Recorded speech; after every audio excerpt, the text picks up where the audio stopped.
Hello, I'm Chris, And I'm Sean.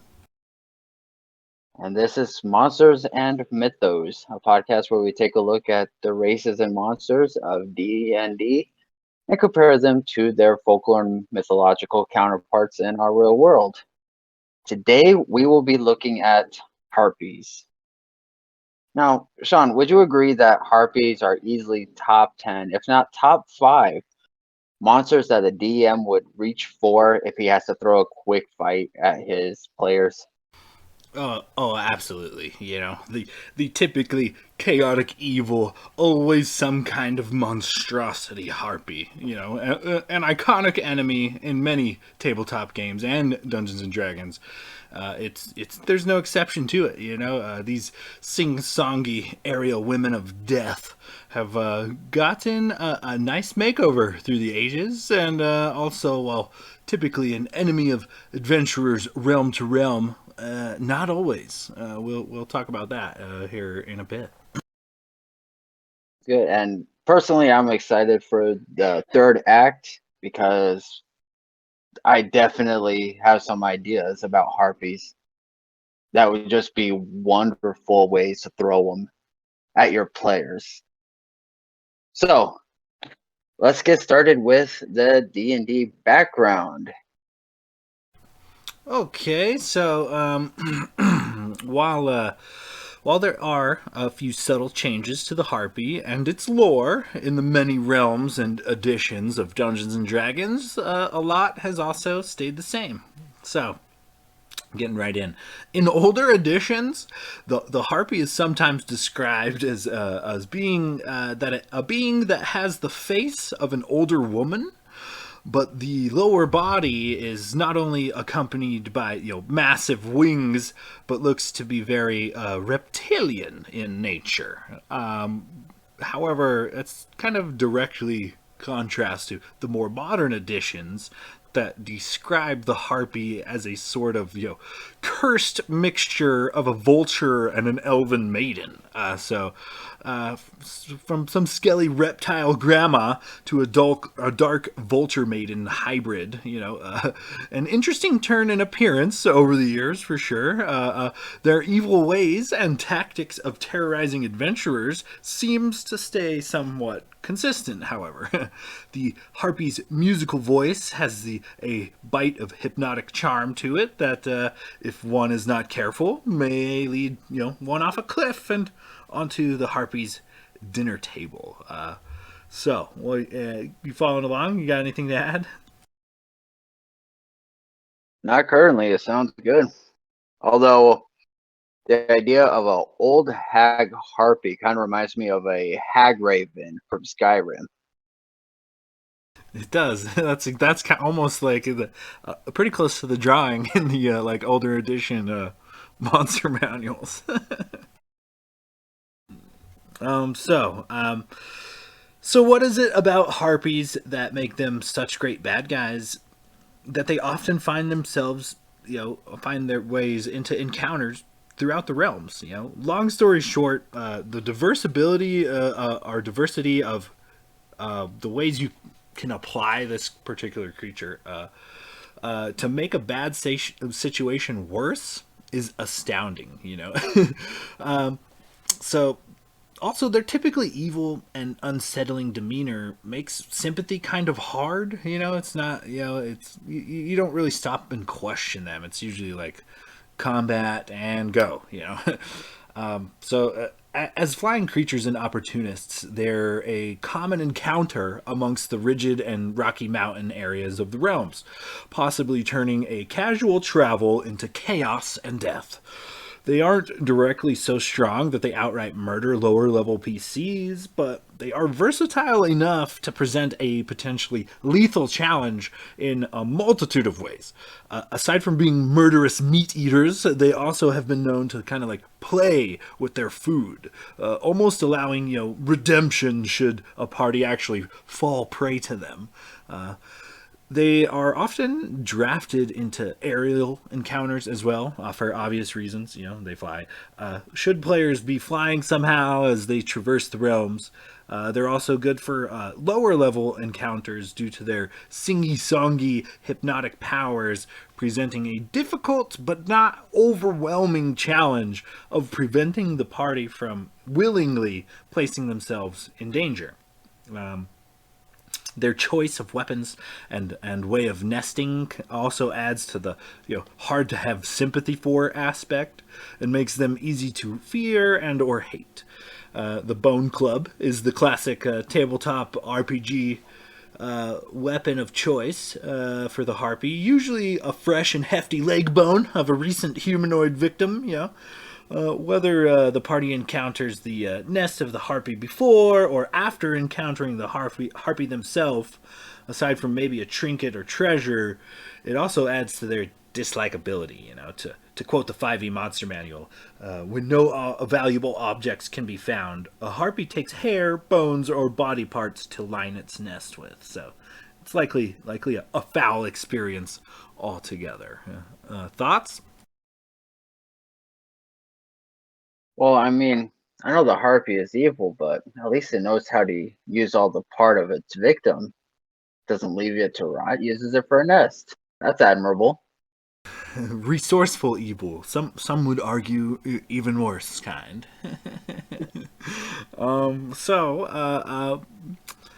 Moving on.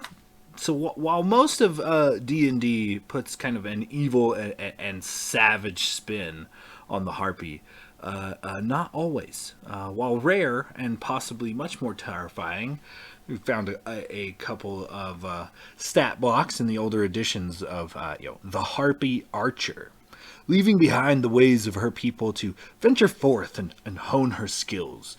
It makes for a fun adversary or NPC, maybe, capable of donning armor and perhaps attuning a magic item or two. You combo that with a superior bow skills and possibly a magic bow or ammunition. There's a lot to kind of take and run with creatively. Whether like a mercenary selling services to the highest bidder, maybe unemployed highway robbers, maybe leaders of a crime syndicate / traveling band. The Harpy's unique powers and temperament make it can make it like a fun challenge for high level parties as well. Rather than throw in the standard a humanoid bad guy. Like, why not make it a Harpy? Why not take something that's typically seen as a grunt or like an encounter where something that you're taking like a peon and now giving it some fancy new duds and making it far more capable, more like a boss. You know what I mean? So I think that's kind of a cool aspect for it. What do you think? Oh, definitely. And again, it's don't play into the stereotype. Take it and do something a little bit different. Uh, you know, they are dumb as hell. Their intelligence is a 7. I'm looking at. So they would make really good minions, especially if you have some higher power sorcerer or something. And he's sending out all his harpies, or again, to be part of a crime syndicate. They are robbers. They don't need to think. They just get told, go rob that person, and now the woods become an incredibly dangerous place. Right, right. Well, I don't got a whole lot more on the Harpy through the ages. For me, coming from a DM perspective, Harpies are a fun way to shake things up, and a good intro encounter to like a lower level party.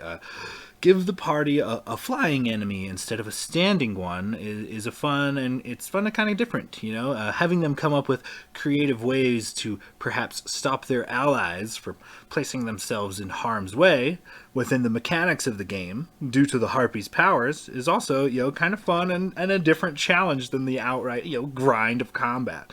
The Harpy is definitely a good test the waters monster before sending a party up against more powerful foes with more lethal abilities. But it's one of the usually in like a campaign setting or it's the first time you really get to combine combat mechanics and some critical thinking. It's a super fun and easily applicable encounter for sure. And I think that the versatility of the Harpy to make a bad situation worse is really why they are such a common encounter throughout the realms. And with that, I'll turn it over to you. What did you dig up on the Harpy? So, as we begin harpies, the first thing we need to do is separate harpies from sirens. In D&D, they pretty much combine them into one creature. However, in the Greek mythology, where they're originally found, singing to lure men was not a harpy trait, but was instead used by the sirens, who were also half women, half bird creatures. And sirens could be found in the tales of Jason and the Argonauts, as well as the Odyssey.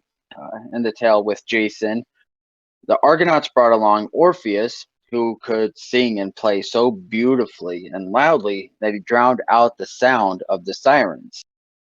So nobody could hear him except for one of the heroes who did hear them with his sharp ears, jumped out of the boat into the water, and was only saved by Aphrodite. Then you get to the epic The Odyssey, and the crew that sailed with Odysseus all plugged their ears with wax to tune out the sound, while Odysseus wanted to hear the sound and had himself tied to the mast. When you so desperate for something that you're willing to do something stupid to get it. But there was this thing with the sirens that if a man ever heard them sing and survived, they would kill themselves. So after Odysseus and his men sailed by, they drowned themselves in the sea. And then later, sirens got mixed with mermaids, and their singing to lure men carried over to mermaids. And it could be an idea of the sirens dove into the sea to drown themselves, but got transformed. Uh, so when we discuss harpies, especially in mythology, that singing is gone. So one of your favorite elements about the harpy doesn't exist, which I'm sure you'd find very disappointing. So disappointing. Please continue. Uh, the harpies, on the other hand, were wind spirits, usually tied to violent or sharp gusts of wind. When they were first depicted, they were depicted as lovely women, fair maidens with beautiful hair. However, it didn't take very long for them to be changed into the more ugly and hideous forms that they're now associated with. A reason for this could be due to the actions that they are required to carry out, including punishing uh, evildoers, which I'll get to in a bit. But when you think of punishment, it was usually associated with something hideous that fit the motif rather than a beautiful maiden. I mean, you think back through all the stories you could have ever heard, the bad person was always ugly. That's why you have old hags, old crones, trolls, ogres. None of them were given a flattering opinion. And that could be a reason they changed it from the beautiful maiden to, you know, ugly, foul, dank ass bird. Uh, Now, harpies have been considered hounds of Zeus and messengers of Hades. One of their duties was to carry away evildoers in order for them to be punished by the Erinyes, otherwise referred to as the Furies. And because of this, they were believed to either carry men off wholly or just their soul. And so when a person would not show up and his disappearance was unexplained, harpies were blamed. He must have did something bad, and he got carried off to be punished for it. Same thing with property. If it goes missing, a harpy could have carried it off. Which, when blowing something away, a sharp gust can lift a umbrella off and throw it down the block. It's easy to see how that association of wind spirits, missing items, can be made. Now, the most popular story of harpies is found in Jason and the Argonauts, which does go to show that they did believe them to be two separate things. You have harpies in one part of the story, sirens in another. So they definitely had two half bird, half women creatures. There was once a king of Thrace named Phineus, and he had done something to upset the gods.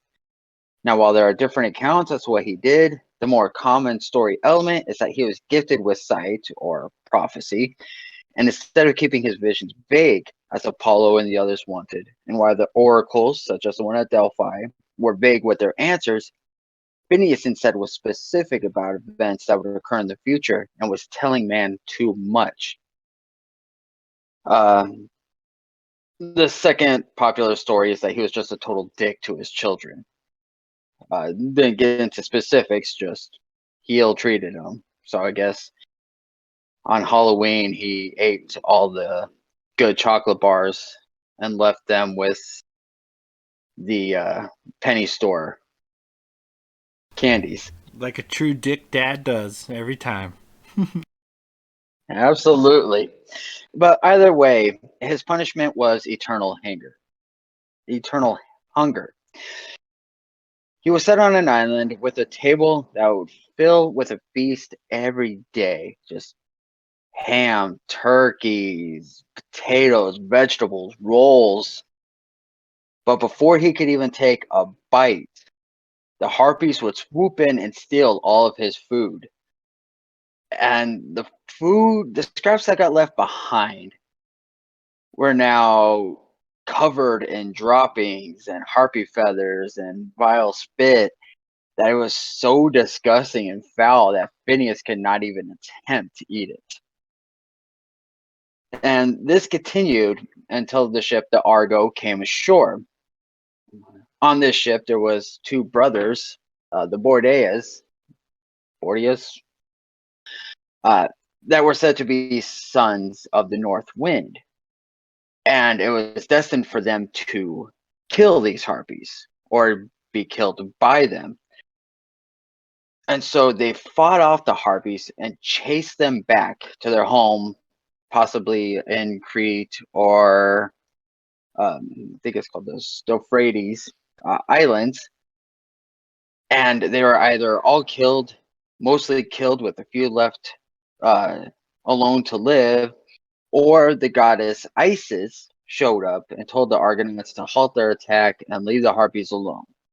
The work set forth for them was completed, and they would harass Phineas no more. So since they no longer had a reason to chase them off and kill them, since they wouldn't return, they allowed a few to live. And for this act, Phineas then gave Jason instructions on how to complete his travels or to advance further through them. And so this does show a difference in harpies from being just common monsters to harass the heroes, and instead the executioners of punishments ordered by the gods.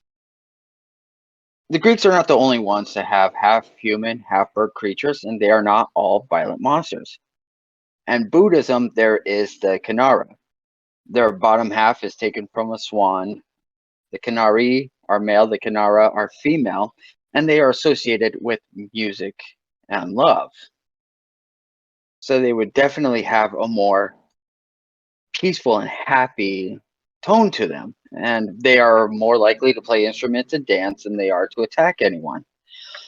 Slavic mythology has the Alkonost, which was a half woman, half bird creature with a beautiful woman for the top half, along with such a beautiful voice that men would just feel intense happiness and forget about their cares and could get lost with them. And with that, you're seeing the sirens come into play. The counterpart to the Alkonost was the Siren, which definitely is taken from Siren, which would lure men into danger with her singing, just like the sirens of Greece.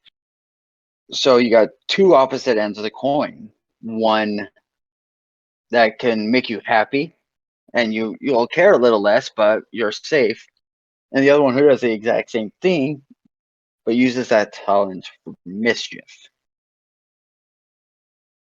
And so, those were a couple of the stories taken, but definitely a more focus on the Harpy in Greek mythology, as that's where their name came from. So, while thinking of what you could do with these, my two big things are one, you don't have to have one type of harpy. You can have the harpies found in the mountains and hills area that are the violent, ready to slash you. But you can also have a type that maybe is close to druids and they sing and dance along with them. And so they're peaceful. Or you can have that Alchemist and Siren coin flip, where they're practically the same, but one's good, one's evil, and your players don't know which is which. So they can't or won't go in just swinging, because what if this is the friendly one who can help us and give us benefit or a boon, even a temporary one, with her singing? Or is it the one who will make us think that and then slaughter us in our sleep? You feel Yeah, me? that's definitely a good point you make there. I never actually really considered like using the harpy as like the neutral at best, because it's typically an evil creature. So when you kind of put a spin on it like that, where there is a good version of it out there, like that's a whole nother once again we're back to what I like to call thought fodder. That's a whole situation in and of itself you could take advantage of, narratively, DM or player alike. Oh, absolutely. And my favorite thought I had is, as a DM perspective, you want an overreaching arch. While your players come through and they come across some harpies attacking a man. Now, again, they're still semi low level. Would you say a party of four, level fours or so could come across a few? And since they were used as punishment by the gods, say a god sent these harpies, and by killing them, the party just drew the ire of the god. And so as the story progresses and they're doing all this other stuff, they keep getting these bad luck things happening and they don't know why. And So that's I that's thought, a really good perspective on it too, man. You're two for two right there. That's another perspective, that I didn't really, or at least haven't, both as a player or a dungeon master, typically use like the Roman. I guess it Roman, the template where they were servants of the gods. I Greek. think Greek, yeah, Greek. So yeah, that's an interesting way to look at it as well. You're teaching me shit once again. And really, I think that's why this was such a fun idea, because you have what shows up in the Monster Manual, Bolo's Guide to Monsters, and every other source book, but they all follow a certain element. Meanwhile, when you look at their counterparts, it's like, oh, I could do this with that because it would fit, or I could do that because this one small element found, in people I can talk to on the internet says that this is a possibility. And it just sometimes opens ideas of that seem obvious after you hear it or you think about it. But beforehand, it's just like, no, that's nowhere near. So it just seems completely off and it doesn't even enter the brain. Right? That's true. That's true. And yeah. Well, do you have anything else to add to the subject? I don't. Do you have any questions or? What was the name? Oh man, the Slavic one again. What was the name of that one again? Actually. It's called and I hope I'm pronouncing this right, but honestly, every language has such a different dialect. I sometimes use Spanish when I'm trying to say something in like a Chinese dialect to get a name right. So I hope I don't butcher this too much, but it's the Alcanost. Alkonost. Yeah, I never heard of that particular version or cryptid rather. That was pretty interesting and definitely definitely worth looking into. A couple of different viewpoints on the typically evil creature. Having a yin to the yang. I like it. Oh, absolutely. And when you get people who see something and it's always the same common response. Oh, there's harpies, they're evil. There's a dragon, it's stealing stuff. There's trolls, they're stupid. If you can find a way to throw a wrench in that to where your players expect A to happen, but F happens instead. Now they're scrambling, and it gives you time to lay a few other breadcrumbs. Yeah, and mechanically it works differently too. I think that's kind of part of the fun of Dungeons and Dragons when you get into like the actual game mechanics. Is combat is combat. Sometimes you just gotta grind through. It comes down to the damage per round and who's doing what, and teamwork and so on and so forth. But when you Oh, put other absolutely. elements in, like the sing-songy powers that could potentially aid or harm you, depending on the overall disposition of this being. You're now unsure as uncertainty. It's I don't know, adds a whole another element to the harpy, which is already a pretty standard apply this enemy here, and yeah, you might be onto something there. We might have to tinker with that. Oh, most definitely. All right. So, in closing, if you have not heard, got enough of me and Chris talking, or you want to see my awkward ass record these podcasts, go ahead and run on over to our Instagram. Tater Brain Pod has an Instagram that's up and running, and also a YouTube channel. So check us out there, and catch me and Chris maybe doing more nerdy shit in that neck of the woods. Anything you want to add, Chris? And if you have any questions, comments, ideas, or you want to hear a specific race or creature mentioned sooner rather than later, feel free to email us at monstersandmythos@gmail.com. The and is spelled out. Otherwise, we will see you in 2 weeks on Thursday.